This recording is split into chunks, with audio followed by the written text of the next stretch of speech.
धुरंधर 2 के उस खूनी मंजर के बाद बारूद का धुआं तो शांत हो गया था, लेकिन इस जांबाज के सीने में लगी आग अभी बुझी नहीं थी।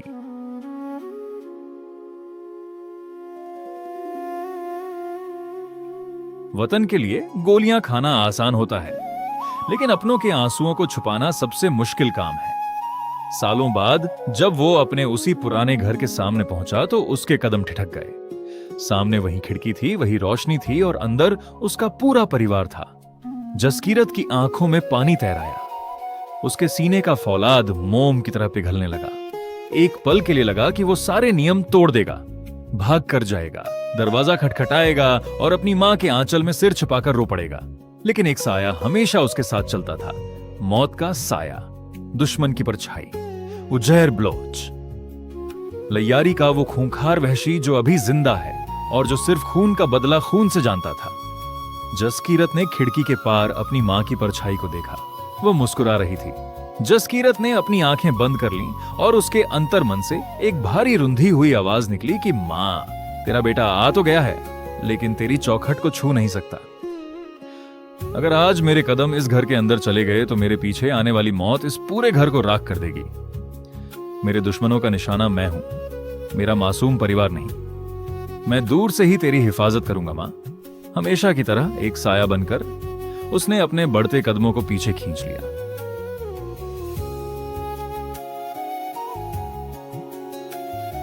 वो घर की रोशनी से दूर एक कोने में चला गया। एक पुराने सूखे पेड़ की छांव में वो अकेला बैठ गया।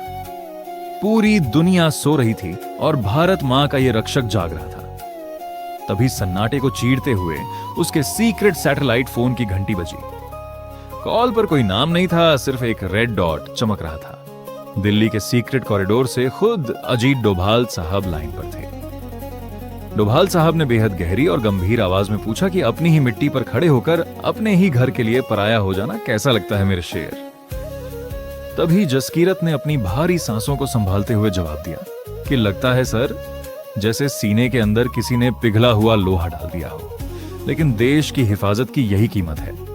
मैं ठीक हूं सर। डोभाल साहब ने आगे कहा कि यही तो बात है जसकीरत, एक आम इंसान जब थक जाता है तो वो घर लौट आता है, लेकिन एक जासूस जब थक जाता है तो वो और भी खतरनाक हो जाता है। सुनो, कराची के हालात अभी सुलग रहे हैं। उजैर बलोच बौखलाया हुआ है। जब तक ये तूफान शांत नहीं होता तुम हमारे पास दिल्ली के बेसमेंट में रहोगे। गाड़ी तुम्हारे पास पहुंच चुकी है। पेड़ की ओट से एक काली बिना नंबर की गाड़ी निकली। जसकीरत बिना कोई आवाज किए गाड़ी के पिछले दरवाजे को खोलकर अंदर बैठ गया। गाड़ी उसे दिल्ली के उस सीक्रेट मिलिट्री बेसमेंट में ले गई जहां देश के सबसे बड़े राज दफन थे। वहां बड़ी बड़ी स्क्रीन्स लगी थीं।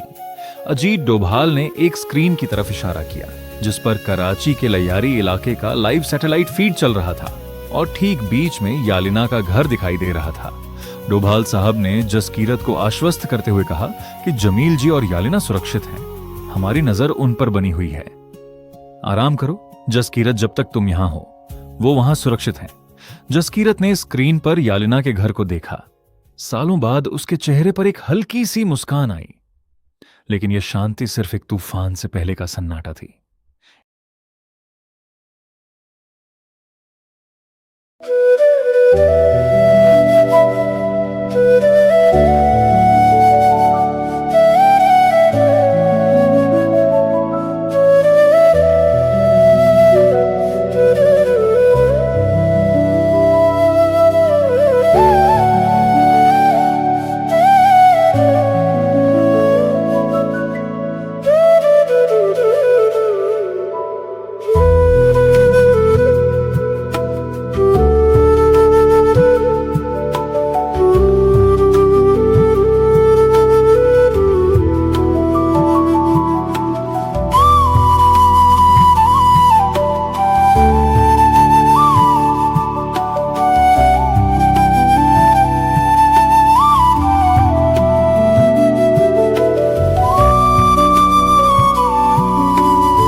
दिल्ली के बेसमेंट में सन्नाटा था। जसकीरत की आंखें उसी स्क्रीन पर जमी थीं। तभी कराची की लाइव फीड में कुछ अजीब हलचल हुई। लैयारी की उन तंग गलियों में दो काली गाड़ियां आकर रुकीं। गादियों के दरवाजे खुले और काले नकाब पहने हथियार बंद गुंडे बाहर निकले। गुंडों ने यालिना के घर का दरवाजा तोड़ा। वो अंदर घुसे और जसकीरत की आंखों के ठीक सामने यालिना को बेरहमी से घसीटते हुए बाहर ले आए। यालिना छटपटा रही थी, मदद के लिए चिल्ला रही थी, और दिल्ली के बेसमेंट में खड़ा जसकीरत सिर्फ बेबसी से उस स्क्रीन को देख रहा था। तभी फोन पर जमील जी की रोती और हांफती हुई आवाज गूंजी कि डोभाल साहब, अनर्थ हो गया। उज्जैर के आदमी मेरी यालिना को उठा ले गए हैं। पूरे घर में खून बिखरा है सर। उज्जैर को सब पता चल गया है। उसे पता चल गया है कि हमजा कोई पाकिस्तानी नहीं बल्कि इंडिया का एजेंट जसकीरत है। वो यालिना को मार डालेगा सर, बचाइए उसे। जमील जी की बेबस चीखें बेसमेंट की दीवारों से टकराकर गूंजने लगीं। जसकीरत का चेहरा लाल हो चुका था, उसकी आंखों की नसें फटने लगी थीं। उसने बिना डोभाल साहब की तरफ देखे टेबल पर रखी अपनी काली गन उठाई, उसमें मैगजीन फिट की और उसे अपनी जैकेट में खोंस लिया। वो जैसे ही पलटा तभी पीछे से डोभाल साहब ने माचिस की तीली जलाई, सिगरेट का कश खींचा और बेहद शांत मगर वजनी आवाज में बोले कि जा शेर जा, और उस लैयारी के कीड़े को उसकी औकात याद दिला दे। लेकिन जाने से पहले मेरी एक बात अपने कान खोलकर सुन लो। इस बार तू भारत सरकार का एजेंट बनकर नहीं जा रहा है। कागजों पर तेरा कोई नाम नहीं होगा, तेरी गन पर कोई सरकारी सील नहीं होगी। अगर तू वहां पकड़ा गया तो यह देश तुझे पहचानने से साफ इनकार कर देगा। तू इस बार देश के लिए नहीं, अपनी मोहब्बत के लिए जा रहा है, इसलिए वापस भी तुझे अपने ही दम पर आना होगा। वहां कोई बैकअप नहीं मिलेगा। जसकीरत ने अपनी गन पर हाथ फेरा और फौलादी आवाज में कहा कि जब लोन वुल्फ शिकार पर निकलता है तो उसे बैकअप की जरूरत नहीं होती। या तो मैं यालिना को लेकर लौटूंगा या फिर उजैर की लाश को वहीं दफन करके आऊंगा। जय हिंद सर। और वो निकल गया। वतन की सीमाओं को लांघकर वो एक बार फिर मौत की उस नापाक जमीन पर कदम रख चुका था। कराची की एक अंधेरी सुनसान टनल, चारों तरफ काला कोहरा। तभी उस कोहरे को चीरती हुई एक बाइक की हेडलाइट जलती है। बाइक की रफ्तार हवा को चीर रही थी। हेडलाइट के मध्यम उजाले में चेहरा साफ होता है। वही जलती हुई आंखें, वही बेखौफ चेहरा हमजा वापस लौट आया था।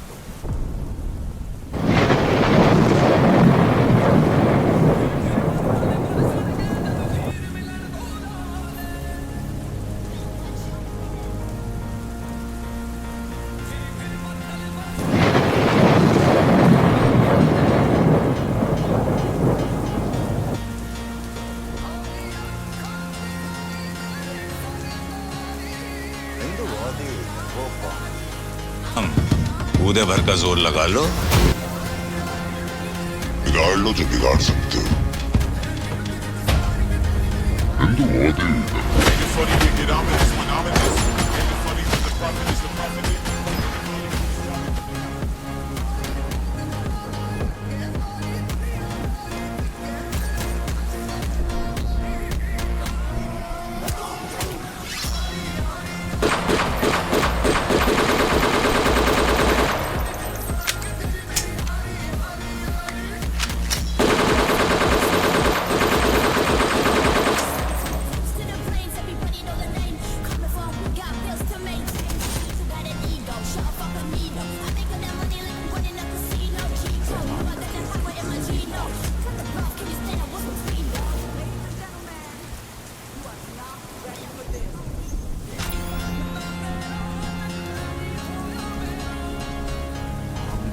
मर्द है जसकीरत, पैदा होने से मौत तक हमारा कर्तव्य है लड़ना।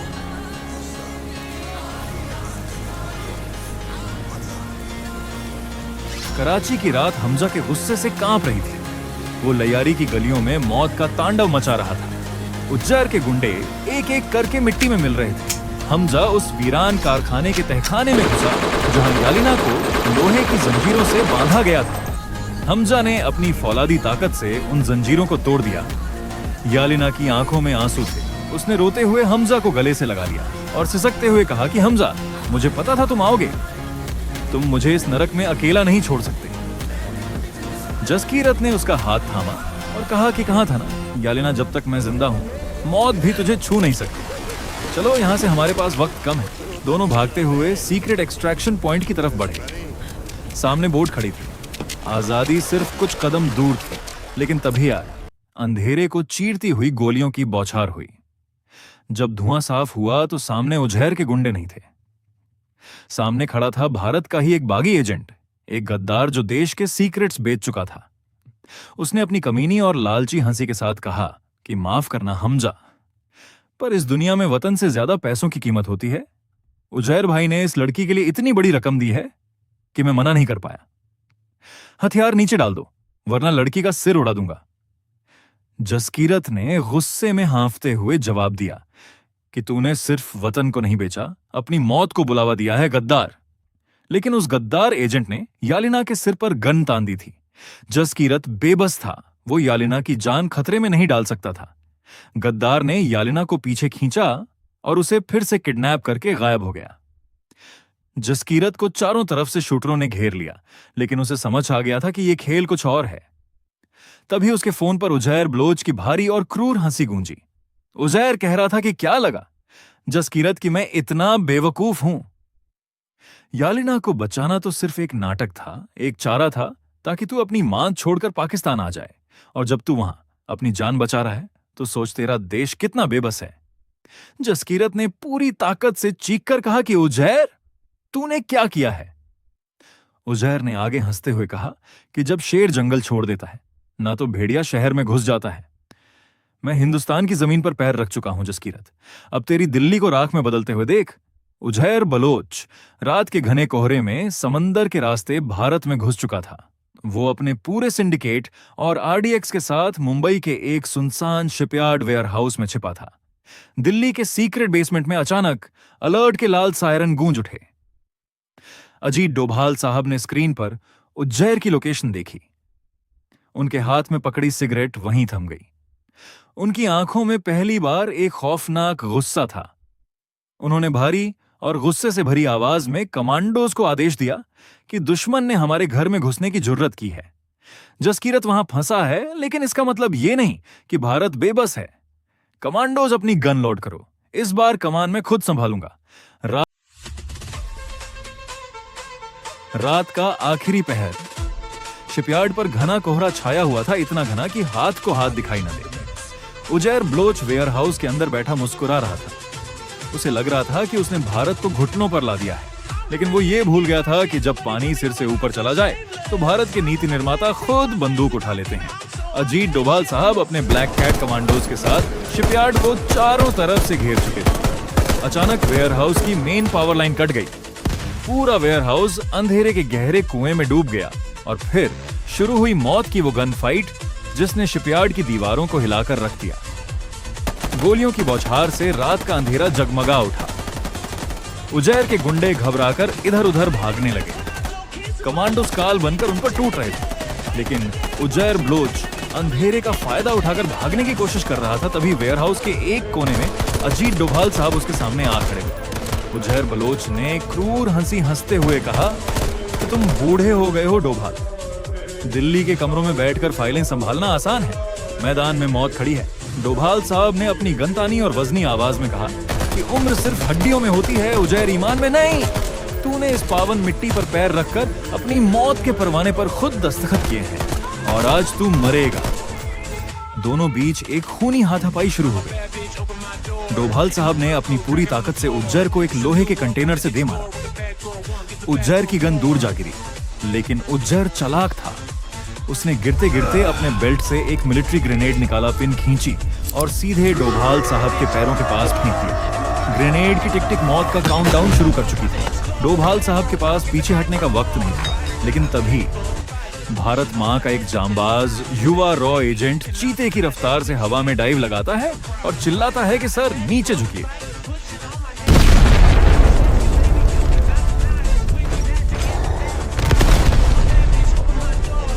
जसकीरत ने अपनी लाल आंखें उजैर पर टिकाईं और बेहद नीची मगर फौलादी आवाज में कहा कि मैंने कहा था ना उजैर, जब शेर अपनी मां छोड़ता है तो वो शिकार को और भी बेरहमी से मारता है।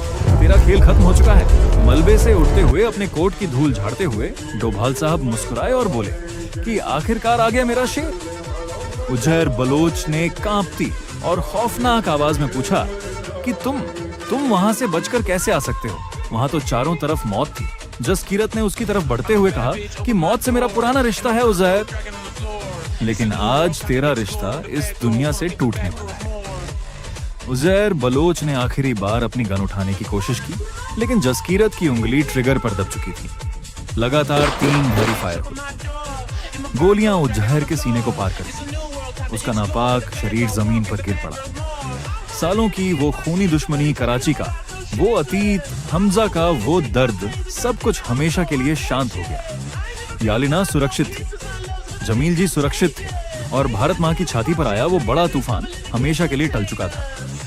अजीत डोभाल साहब ने अपनी जेब से सिगरेट की डिब्बी निकाली, उसे कचरे में फेंक दिया और मुस्कुराते हुए जसकीरत के कंधे पर हाथ रखकर बोले कि शेर ने अपना काम कर दिया है, अब आराम करो। कुछ दिन बाद 15 अगस्त की वो ऐतिहासिक सुबह, दिल्ली का लाल किला, आसमान में गर्व से लहराता हुआ हमारा तिरंगा, हवाओं में वंदे मातरम और भारत माता की जय के नारे गूंज रहे थे। लाखों की भीड़ उस तिरंगे के सम्मान में खड़ी थी।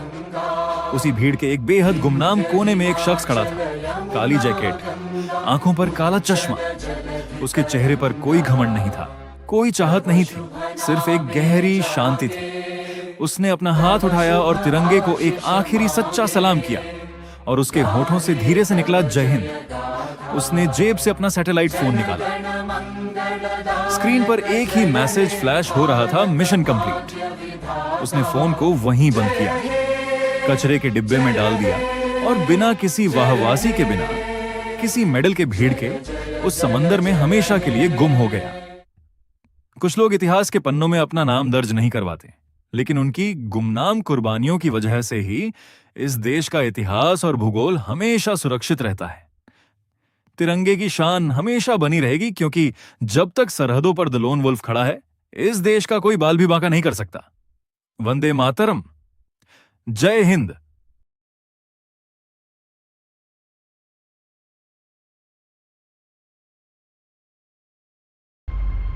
हमजा को मिटाने में वक्त लगेगा, क्योंकि हमजा का घायल होना खतरे की निशानी है। बहुत साल पहले किसी ने मुझसे कहा था, पड़ोस में रहते हैं, गुदे भर का जोर लगा लो, बिगाड़ लो जो बिगाड़ सकते हो। बिगाड़ने का वक्त आ गया है। Ladies and gentlemen, you are not ready for this. ਨਾ ਦੇ ਦਿਲ ਪਰਦੇਸੀ ਨੂੰ ਤੈਨੂੰ ਨਿਤ ਦਾ ਰੋਣਾ ਪੈ ਜਾਊਗਾ।